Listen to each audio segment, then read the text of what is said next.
శ్రీమాత్రే నమః. మీ తేరాల సుబ్రహ్మణ్య శాస్త్రి.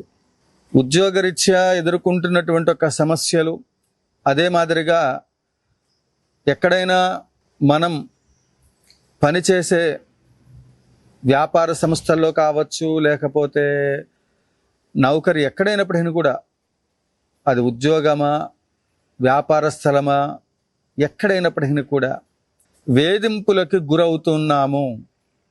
నాకంటే పైన ఉన్నటువంటి వాళ్ళు లేదా నాకంటే కిందనున్నటువంటి వాళ్ళు ఉద్యోగంలో కావచ్చు, వ్యాపారంలో కావచ్చు, ఎక్కడైనప్పటికీ కూడా ఒక రకమైనటువంటి చెప్పుకోలేనటువంటి ఒక టార్చర్లు అనుభవిస్తూ ఉన్నాము. అక్కడ పని చేయక తప్పదు, లేకపోతే ఆ ఊళ్ళో అవ్వచ్చు, ఇంట్లో అవ్వచ్చు, ఎక్కడైనప్పటికీ కూడా మనకుండబడేటువంటి ఒక ప్రెజర్ ఏదైతే ఉంటుందో, ఆ అనుభవిస్తున్నటువంటి ఒక టార్చర్, ఉదాహరణకి భార్యాభర్తల సమస్యలు, ఆ సంసార జీవితంలో ఉండబడేటువంటి ఒక బాంధవ్య మాంగళ్య బలం అనేటువంటిది ఏదైతే ఉందో, ఆ మాంగళ్య బలానికి, మంగళసూత్రానికి, దానికి ఇచ్చేటువంటి ఒక విలువ చేత, కుటుంబ విలువల చేత కట్టుబడి ఉండి, కుటుంబంలో అది భార్య అవ్వచ్చు, భర్త అవ్వచ్చు, ఎవరైనప్పటికీ కూడా ఆ విలువలకు కట్టుబడి వాళ్ళ కుటుంబంలో ఎన్ని రకాలైనటువంటి ఒక హింసలకు గురవుతూనే ఉన్నప్పటికీ కూడా సొసైటీ కోసమో ఇంకో దానికోసమో ఆ బంధాన్ని కొనసాగిస్తూ నరకాన్ని అనుభవిస్తున్నటువంటి వాళ్ళు, చెప్పుకోవడానికి వీలు లేనటువంటి వాళ్ళు, చెప్పుకుంటే ఇంటి గుట్టు లంకకు చేటు అని బాధపడేటువంటి వాళ్ళు, ఉద్యోగంలో అయితే అధికారులు వాళ్ళకి పెట్టేటువంటి ఒక టార్చర్ అంతా ఇంత కాదు అనేటువంటిది ఒక్కొక్కళ్ళ నుంచి ఫోన్ కాల్స్ ఇన్ని వస్తున్నాయి. అధికారం ఉందనో, లేకపోతే మనం ఎదుటి వాళ్ళని హింసిస్తే ఆ హింసకి వాళ్ళు లోనవుతూ ఉంటే మీరు పొందే పైశాచిక ఆనందం కోసమో, పని చేసేటువంటి వాళ్ళకి, మన దగ్గర ఉన్నటువంటి ఒక వర్కర్లకి హీనంగా చూడటము, హేళనగా మాట్లాడటము, లేదా యజమాని ఎంత కరెక్ట్గా ఉన్నప్పటికీ కూడా వాళ్ళకి ఇవ్వవలసినటువంటి ఒక సరైనటువంటి ఒక కావలసినటువంటివన్నీ కూడా ఏర్పాటు చేస్తూ ఉన్నప్పటికీ కూడా వర్కర్లు యజమానులని హింసించటము, ఇలా ఒకళ్ళ నుండి ఒకళ్ళకి పరస్పరం హింసకు గురవుతూ, వాడితోనే పని ఉంటుంది, వాడు తప్ప ఇంకోటి చేయలేడు కాబట్టి వాడు నెత్తి మీద దేవుడిలాగా కూర్చొని మన పైన సవారీ చేస్తూ ఉంటారు కొంతమంది. పోనీలే, మనం అన్నం తింటున్నాం, మనం అక్కడ కష్టపడుతున్నాం, ఆ కష్టానికి తగినటువంటి ఒక ప్రతిఫలం యజమాని ఇస్తున్నాడు కాబట్టి ఆ ప్రతిఫలాన్ని మనం పొందేటువంటి ఒక క్రమంలో తగిన న్యాయం చేయాలి, గౌరవప్రదంగా ఉండాలి, నమ్మిన బంటులాగా ఉండాలి అనే విధి విధానాలలో ప్రస్తుత కాలం ప్రతి విషయంలో కూడా అవకాశం, ఎదుటివాడిని ఏడిపించడానికి ఎంత అవకాశం దొరికితే అంత, ఎవరైనా డబ్బులు ఇవ్వాలి, వాడి దగ్గర లేవు, ఇస్తావా చస్తావా, వాడు ఒక టైం చెప్తాడు, ఆ సమయం చెప్పిందాక వాడికి దొరకాలి కదా. ఆ సమయం దొరికే లోపు వీడికి రోజు నేనున్నానని గుర్తు వీడు ఎందుకు ప్రశాంతంగా ఉన్నాడరా అన్న స్థాయిలో రోజుకోసారి నేను గుర్తున్నానా అన్నట్లుగా వాడిని హింసించటం, వాడు బరి తెగిస్తే ఆ డబ్బులు నువ్వు ఏం చేసుకుంటావో చేసుకోరా బాబు అనే స్థితికి వెళ్ళినప్పుడు,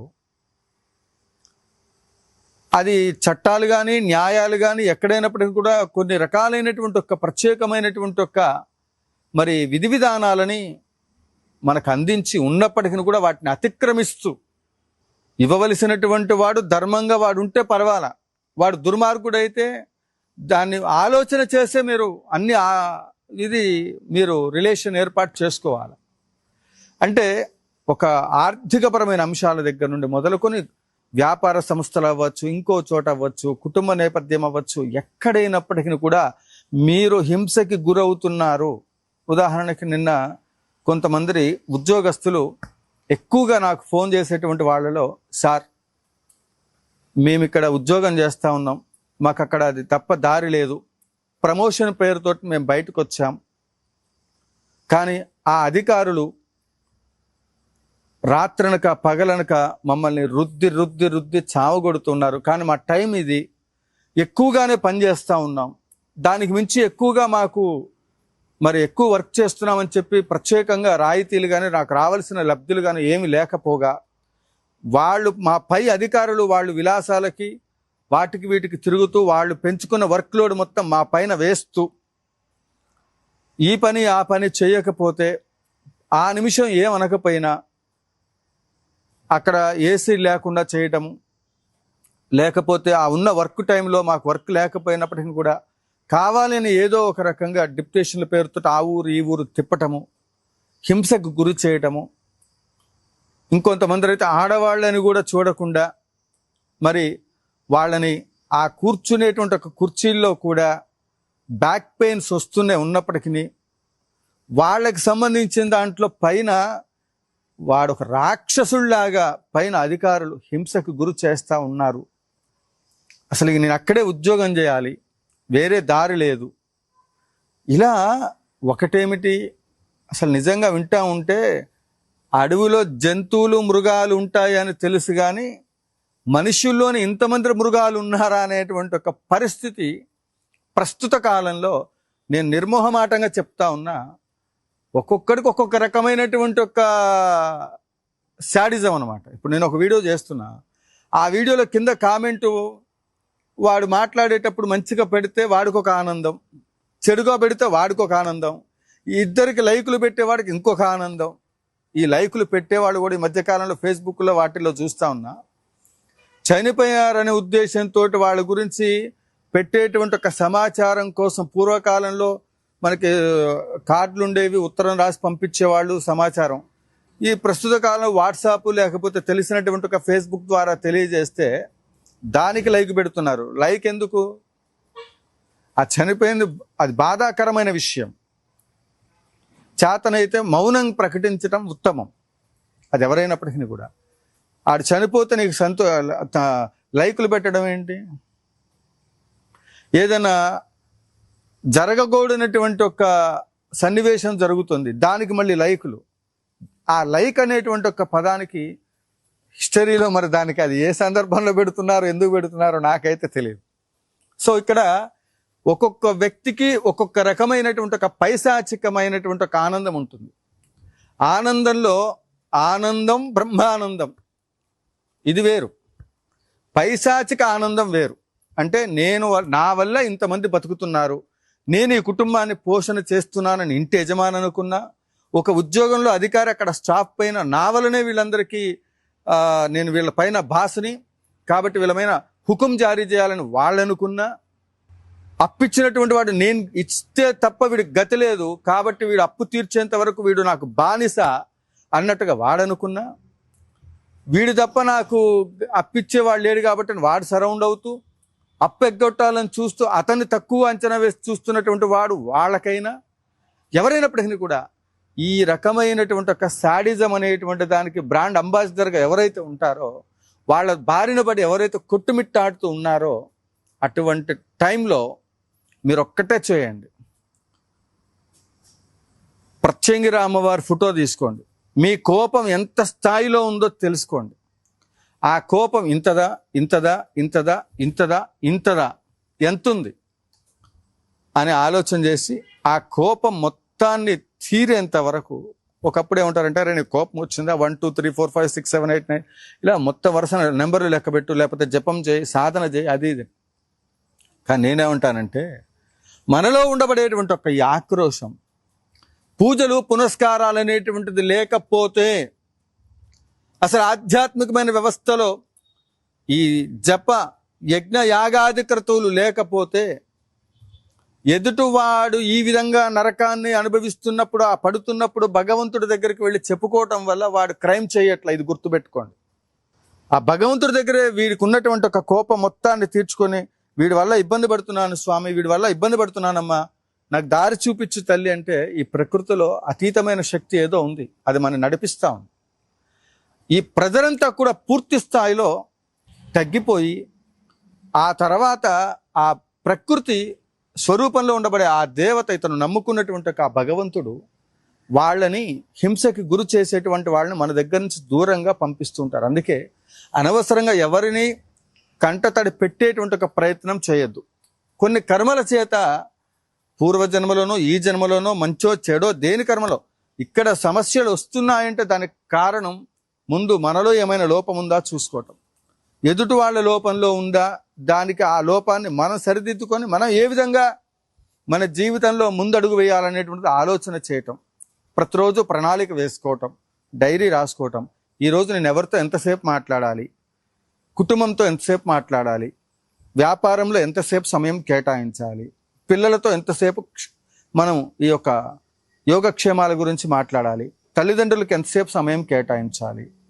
ఒక షెడ్యూల్ ప్రకారంగా చిన్నప్పుడు, ఇప్పుడు కూడా చదువుకునేటప్పుడు తరగతులు 9 గంటల దగ్గర నుంచి 10 దాకా తెలుగు, ఇంగ్లీష్, హిందీ ఇట్లా సబ్జెక్ట్ వేజ్గా ఉదయం నుండి ఉన్న టైంలో స్కూల్ ప్రారంభమైన దగ్గర నుంచి ఎండింగ్ వరకు సబ్జెక్టులు, మధ్యలో బ్రేకు, ఈ విధంగా ఆ తరగతిలో చెప్పుకునేటువంటి ఒక ఆ సమయాన్ని అనుసరించి నిర్వహించే తరగతులు ఏ విధంగా అయితే ఉంటున్నాయో అలానే జీవితం అనేటువంటి ఈ యొక్క మన జీవన పోరాటంలో 24 గంటల్లో 12 గంటలు నిద్రకపోతే మిగిలిన 12 గంటలు మనం అన్నిటికీ న్యాయం చేయగలుగుతున్నామా లేదా, ఏ సబ్జెక్టు పైన నువ్వు దానిపైన శ్రద్ధ వహించకపోతే ఆ సబ్జెక్టు ఫెయిల్ అయితే ముందు తరగతిలోకి ఎట్లా వెళ్ళలేరో అలానే జీవితంలో కూడా మీరు సాధించాలనుకునే దాని పట్ల పట్టుదల, మీరు లక్ష్యాన్ని చేరుకోవాలి, సమాజంలో ఉన్నత స్థితిలో ఉండాలి. మంచి చెడు రెండు ఉంటాయి. నేను పని చేస్తున్నాను, కష్టం లేకుండా ఏది రాదు. ఇవాళ స్వర్ణాలయం పూర్తవ్వాలంటే దాని పట్ల మంచి అభిప్రాయం ఉంటుంది, చెడు అభిప్రాయం ఉంటుంది. ఇది అవుతుందా, ఇది సాధ్యమేనా అని అంటే అది అనుకున్నప్పుడు నేను దాన్ని ఏం చేయలేను. అందువల్ల పట్టుదలతో చేసే లక్ష్యాన్ని ఏదైతే ఉంటుందో ఆ లక్ష్యాన్ని చేరుకునేటువంటి ఒక క్రమంలో దానికోసం అని చెప్పి మిగిలినటువంటి ఒక సబ్జెక్టులు ఏవైతే నేను ముందు తరగతిలోకి వెళ్ళాలి అంటే అన్ని కరెక్ట్గా మెయింటెనెన్స్ చేస్తేనే ఉన్నత తరగతిలోకి ఎలా అయితే వెళ్తున్నామో అలానే ఈ జీవితంలో నీకున్న టైంలో అన్నిటిని మేనేజ్మెంట్ చేసుకునే క్రమంలో ఈ ప్రెజర్స్ అనేటువంటివి పూర్తి స్థాయిలో మరి చుట్టూ ఒక్కళ్ళ వల్ల ఒక వ్యక్తి సరైన మార్గంలో ప్రయాణం చేస్తున్నప్పుడు ఎక్కడైనా ఆ వాహన ప్రమాదాలు కానీ జరిగినప్పుడు అక్కడ మొత్తం ఆ వాహనాలు ట్రాఫిక్ మొత్తం జామ్ అయినప్పుడు అనుకున్న టైంకి వెళ్ళలేం, వేరే మార్గం ఏముందా అని వెతుకుతాం. మన జీవితంలో కూడా ఏదైనా జరగకూడనటువంటి ఒక సంఘటనలు, ఆర్థిక నష్టమో, కుటుంబ సమస్యలో, ఏదో ఒక సమస్య, మనుషుల్ని దూరం అయిపోవటమో ఏదో వస్తుంది. అంత మాత్రం చేత కుంగిపోకుండా లక్ష్యాన్ని చేరుకునే సమయంలో ఇవన్నీ మనం ఎదుర్కొంటున్నటువంటి ఒక పరీక్షలు, నెలవారీ పరీక్షలు, త్రైమాసిక పరీక్షలు, షాన్మాసిక పరీక్షలు, సంవత్సర పరీక్షలు, ఇట్లా ముందు తరగతికి సంబంధించి ఎప్పటికప్పుడు జీవితం కూడా ఎప్పటికప్పుడు పరీక్షల్ని ఎదుర్కొంటూ తగు జాగ్రత్తతో ముందుకు వెళ్ళే సమయంలో మీరు అనుభవిస్తున్నటువంటిది ఏ సమస్య అయినప్పటికీ కూడా భగవత్ ఆరాధన వల్ల తీరుతుంది, భగవత్ సాధన వల్ల తీరుతుంది. ఎలా? కృషితో నాస్తి దుర్భిక్షం, జపతో నాస్తి పాతకం. కాబట్టి ఇటువంటి యజ్ఞయాగాది కర్తువులకు సంబంధించి నిన్న ఎవరో అంటున్నారనమాట, 21,116 రూపాయలు 5 సంవత్సరాలకి గోత్రనామార్చన 30 కేజీలు ఆవు నెయ్యి ఇయ్యండ్రా బాబు అంటే ఇది చాలా ఎక్కువ గురువు గారు అంటున్నారు. కాబట్టి ఇక్కడ కార్యక్రమం ఏం జరుగుతుంది, ఎన్ని ద్రవ్యాలు వాడుతున్నామో, 5 సంవత్సరాలకి గోత్రనామార్చన అంటే ఇక్కడ గురుదక్షిణ లేదు, ఆవు నెయ్యి కేజీ 600, 1000 రూపాయలు ఆ పైన ఉంది. సహస్ర చండీ యాగం అంటే చీరలు కావాలి, కావలసిన ద్రవ్యాలు, అన్నదానము, పసుపు, కుంకుమ, ఇవన్నీ ఎంత మెయింటెనెన్స్ ఉంటుంది. కాబట్టి ఇక్కడ ఎటువంటి మీరు టార్చర్లు అనుభవిస్తున్నప్పటికీ కూడా ఈ కార్యక్రమాలలో 5 సంవత్సరాల గోత్రనామార్చనకు సంబంధించి పూజ చేయటం ద్వారా ఏ రోజుకు ఆ రోజు పూజ కార్యక్రమాల ద్వారా ముఖ్యంగా అధర్వణ భద్రకాళి నారాయణి ప్రత్యంగిర అమ్మవారు, మరి ఇంతకుముందు నేను చెప్పినట్లుగా పెద్ద ఫోటో ఒకటి పెట్టుకుని ప్రత్యంగిర అమ్మవారిది, మీరు ఎవరెవరైతే మిమ్మల్ని ఇబ్బంది పెడుతున్నారో రోజు నిమ్మకాయ దండ అలంకారం చేయండి. అది 2 రోజులు, 3 రోజులు, 4 రోజులు ఉంటుంది. తీవ్రంగా ఘోష ఉంటే అది వాడిపోతూ ఉంటుంది. వాడిపోయినప్పుడల్లా నిమ్మకాయ దండ తీసేసి ప్రతిరోజు కూడా తెల్లవాలు, తెల్ల నువ్వులతో ప్రత్యంగిరాదేవికి అష్టోత్తరం చేస్తూ ఉండండి. రోజు మిమ్మల్ని ఎవడు టార్చర్ పెడుతున్నాడో వాడికి అసలు ఇంకా మిమ్మల్ని ఎంతగానో టార్చర్ పెట్టి ఎన్ని రోజులు పైశాచిక ఆనందం పొందాడో ఇక వాడికి ఉంటుంది మజా, మామూలుగా ఉండదు. ఆ అమ్మవారే శత్రుముఖ దర్శిని ఎవరైతే ఉన్నారో అపరాజితాదేవి, ఆవిడ ప్రత్యంగిరాదేవి, ఎండు మిరపకాయలతో హోమం చేస్తే, వీలుంటే యాగశాలకు వస్తే, మిమ్మల్ని టార్చర్ పెడుతున్నటువంటి వాళ్ళు ఎవరైతే ఉన్నారో ప్రత్యంగిర హోమం చేయండి. దుమ్ము దులిపేస్తుందన్నమాట అమ్మవారు, మామూలుగా కాదు. అప్పుడే సనాతన ధర్మంలో ధర్మాత్ములు, పుణ్యాత్ములు, ధర్మంగా ఉన్నాను నేను అనుకున్నటువంటి వాళ్ళందరినీ కూడా రక్షించడానికి భగవంతుడు ఆయా రూపాలు వస్తారంటే ప్రత్యంగిరాదేవి దానికి నిదర్శనం. ఈ క్షేత్రంలో మనం ఆ విధంగా ఎంతో మంది వాళ్ళ జీవితాల్లో, ఇక నేను ఆఫీస్కి పోతే వాడి ద్వారా నాకు ఈ ఉద్యోగంలో ఈ సమస్య ఉందని ఎంతో మంది టీచర్లు అవ్వచ్చు, ఇంకొకళ్ళు అవ్వచ్చు, ఎంతో మంది వాళ్ళ జీవితాల్లో ఆనందాన్ని పొందారు. ఎందుకంటే మొన్న ఈ మధ్య చూశానమాట, అంటే గురువుకి ఇవ్వవలసిన గౌరవం ఇవ్వకుండా ఉపాధ్యాయులకి విద్యార్థులు దాడి చేయడం, అది తప్ప ఒప్ప, అక్కడ ఏం జరిగింది సన్నివేశం తర్వాత. అందుకే అడ్వకేట్స్ అవ్వచ్చు, ధర్మశాస్త్ర సంబంధమైనటువంటి అంశాలలో రాజకీయ నాయకులు అవ్వచ్చు, ఎవరైనప్పటికీ కూడా మీరు మంచి చేయాలి సమాజానికి, అట్లనే మీరు మంచి స్థితిని పొందాలనుకున్నటువంటి వాళ్ళందరూ కూడా ఈ యొక్క రాజశ్యామల సహిత దశమహావిద్య స్వర్ణ దేవాలయ నిర్మాణ మహాసంకల్పంలో మీరు దేని ద్వారా బాధపడుతున్నారో ఆ సమస్య పరిష్కారం కోసం ఇక్కడ దాకా రాలేరు అనుకున్నటువంటి వాళ్ళు ఉచితంగా గోత్రనామార్చన జరుగుతుంది. మేము ఏమి కట్టలేము స్వామి అనుకున్నటువంటి వాళ్ళకి ఉచితంగా చేస్తున్నాము. 21,116 రూపాయలు చెల్లించేటువంటి భక్తులకు వాళ్ళకు ఉండబడే సమస్యను అనుసరించి మీకు వెంటనే ఆ ప్రాబ్లం తీరాలనుకుంటేనే ఈ డబ్బులు కట్టండి. అది కూడా యాగ ద్రవ్యాలకి. మీకున్న ప్రాబ్లమ్స్ తీరితే స్వర్ణాలయం పూర్తి చేయాలి అనేటువంటిది నా యొక్క సంకల్పం. మీరు మంచి ఉన్నత స్థితిలో ఉండాలని చేసే ఈ కార్యక్రమాలలో మీ వంతు సహాయ సహకారాలు అందడం కోసం ముఖ్యంగా ఈ కార్యక్రమాలన్నీ కూడా మనం నిర్వహిస్తున్నాం. మరిన్ని వివరములకు ఇంకా చాలా లెంత్ ఎక్కువ అవుతుంది. సో నేను చెప్పింది అర్థమైంది కదా. ఎవరికైనా శాడిజం అనేటువంటిది ఇబ్బంది, అందరి నుంచి ఏదైనా హింసకు గురవుతున్నారనుకుంటే ఎక్కడైనా చెప్పుకోలేంది, వెంటనే ప్రత్యంగిర అమ్మవారికి సంబంధించిన పూజా కార్యక్రమాల్లో పాల్గొనండి. సహస్ర చండీ యాగం జరుగుతుంది, దాతలు సహకరించగలరు. జయ జయ శంకర, హర హర శంకర, కాంచీ శంకర, కామకోటి శంకర.